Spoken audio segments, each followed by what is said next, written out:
Installation de Virtual DSM. C'est parti.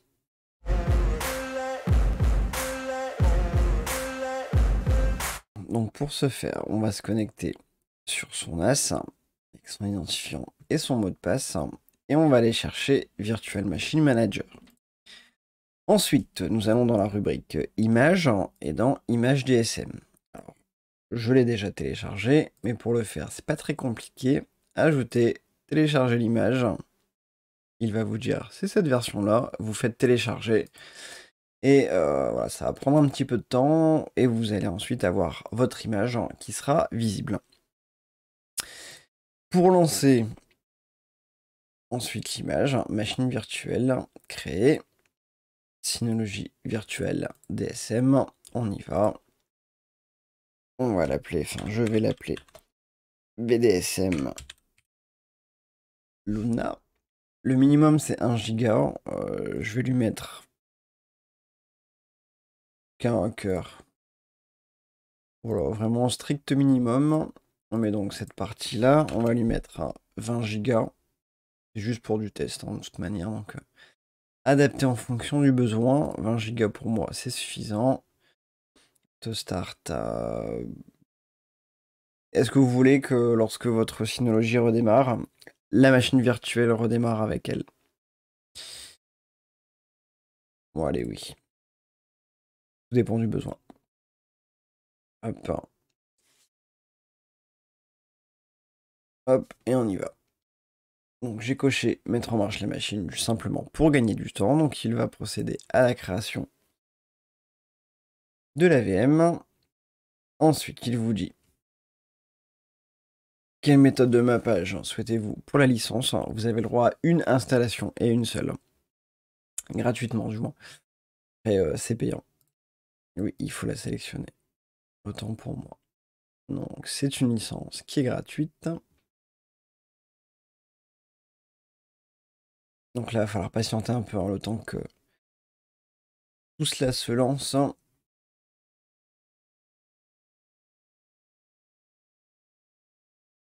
Ok. Donc voilà l'adresse IP 50.7. Soit vous prenez ça, soit vous faites connecter. Là, il va vous proposer. Alors, il cherche à passer un HTTPS, mais il n'y a pas de certificat, donc cette alerte est parfaitement normale. Donc j'avance, j'accepte.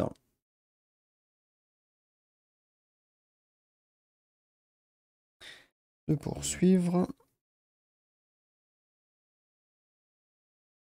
Oui, ça porte bien le nom virtuel. DSM.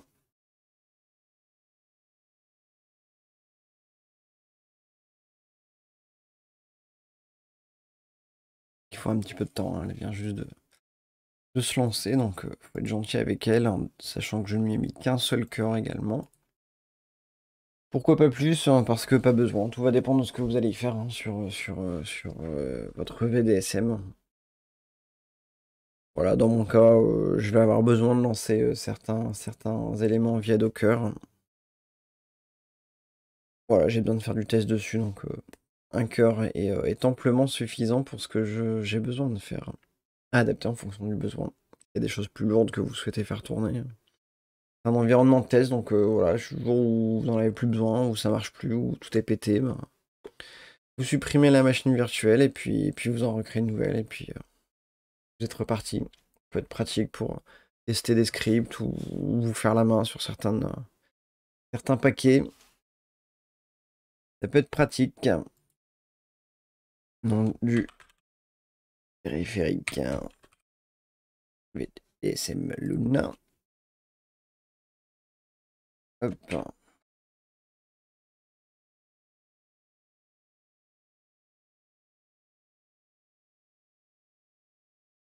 Et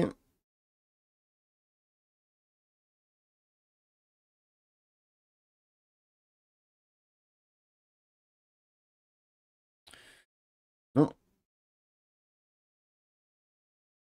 m'avertir. Simplement. S'en fout. S'en fout. Hop, et vous voilà sur votre VDSM. C'est pas plus compliqué que ça. Et à partir de là, eh bien, comme si vous aviez un as complètement neuf, vous n'allez pas retrouver l'ensemble des paquets qu'on peut retrouver sur le NAS de base, pour la simple et bonne raison que je pense notamment à Virtual Machine Manager, qui de mémoire n'est pas présent, puisque sinon vous pourriez faire ça en boucle et en boucle, c'est-à-dire avoir un NAS Sino, lancer votre Virtual Machine Manager, installer hop, votre VDSM. Dans votre VDSM, vous installez Virtual Machine Manager, vous installez un VDSM, et ainsi de suite. Et là, ça vous permettrait d'en avoir ad vitam aeternam, et bien évidemment, ce n'est pas possible. Donc voilà, tout est présent à partir de là, et voilà, vous pouvez installer les applis comme vous le feriez sur un NAS plus traditionnel. Voilà, ça sera tout pour aujourd'hui, en espérant que ça puisse vous aider. Si tel est le cas, n'hésitez pas à mettre un petit commentaire, un pouce bleu, à vous abonner, toutes les conneries de YouTube. Et si vous avez des suggestions de vidéos, n'hésitez pas à laisser tout cela en commentaire. Peut-être que je ferai de futures vidéos en fonction de ces réponses. Allez, je vous souhaite de passer un bon week-end. On est samedi pour moi, donc bon week-end à vous et à la prochaine.